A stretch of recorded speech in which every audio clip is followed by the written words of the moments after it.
오늘 말씀은 아모스 7장 1절에서 9절입니다. 이탈리아 관광 명소 중에 피사의 사탑이 있습니다. 이탈리아 피사시의 피사 대성당에 딸린 높이 55m의 종탑이죠. 기울어진 탑이라는 뜻의 사탑으로 유명합니다. 콜로세움과 더불어 이탈리아의 대표적인 랜드마크이죠.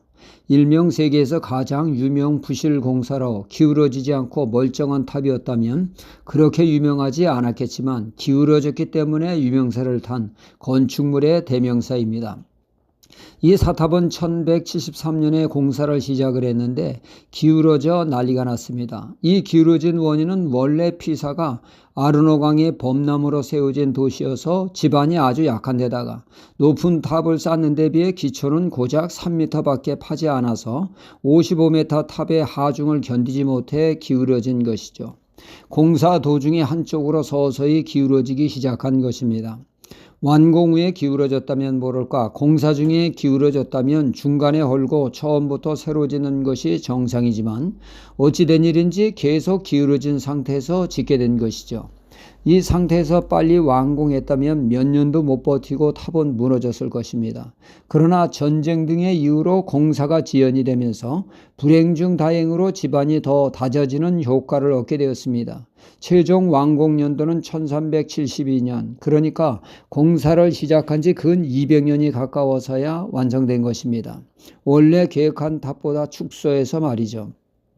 이 건물이 아무도 살지 않는 종탑이기에 망정이지 사람이 사는 아파트가 기울어졌다면 그 건물은 곧바로 철거 작업에 들어갔을 것입니다.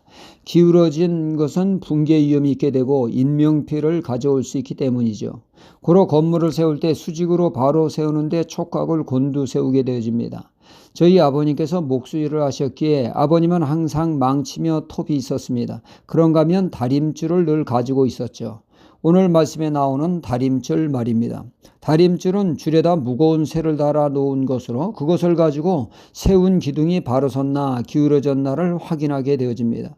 건물은 바로 세우는 데 있어 다림줄의 역할은 이렇듯 중요합니다. 다림줄이 없이 감으로 집을 지으면 집이 기울어지는 일이 발생하게 되죠.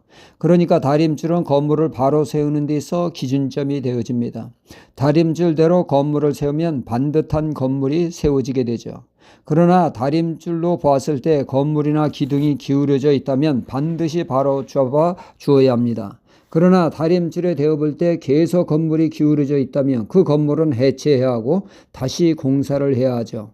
오늘 말씀 7절에 다림줄을 띄우고 쌓는 담 곁에 주께서 손에 다림줄을 잡고 서셨더니 말씀하고 있습니다. 그러니까 목수에게 다림줄이 중요하듯이 벽돌을 쌓는 사람도 다림줄이 중요합니다. 벽돌을 쌓을 때 이것이 바로 쌓여졌는지 기울어졌는지 다림줄을 띄우고 쌓게 되죠. 주께서 다림줄을 가지고 쌓고 있는 담을 대어보니 기울어져 있습니다. 이는 부실공사죠. 그러니 허물고 다시 공사를 시작해야 합니다. 여기서 다림줄이란 하나님의 말씀입니다. 말씀의 다림줄을 대어보니 완전 부실공사입니다.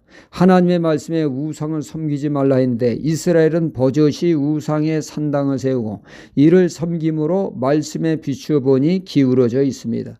그리하여 하나님은 이를 회파하게 되어지죠. 우상을 찌든 이스라엘을 칼로 즉 전쟁으로 멸하신다라고 하는 것이 9절의 말씀입니다. 주님은 산상수훈 보배로운 말씀을 주셨죠. 천국 백성이 누리를 팔복부터 시작을 해서 하나님의 백성이 살아야 할 주옥 같은 말씀을 주셨습니다. 그리고 주님은 말씀을 마치시고 강조하시기를 우리의 신앙에 말씀의 다림줄에 맞추어 신앙생활을 하면 반석 위에 든든히 세워지는 건물과 같이 반듯하게 설 것이라고 하셨습니다. 그러나 말씀의 다림줄을 무시하고 멋대로 믿으면 말씀의 기토가 부실하여 마치 모래의 집같이 피사의 사탑같이 기울어질 것임을 말씀하십니다. 말씀을 무시하는 신앙은 이미 기울어진 위험한 건물과 같습니다. 자신의 영혼은 물론 주변 사람들까지 악영향을 미치게 되죠.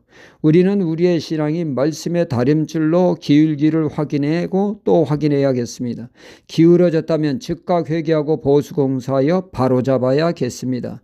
이 신앙이 내 자신의 영혼을 바로 세우고 주변에 은혜를 끼치는 이상적인 신앙이 될 것입니다. 할렐루야.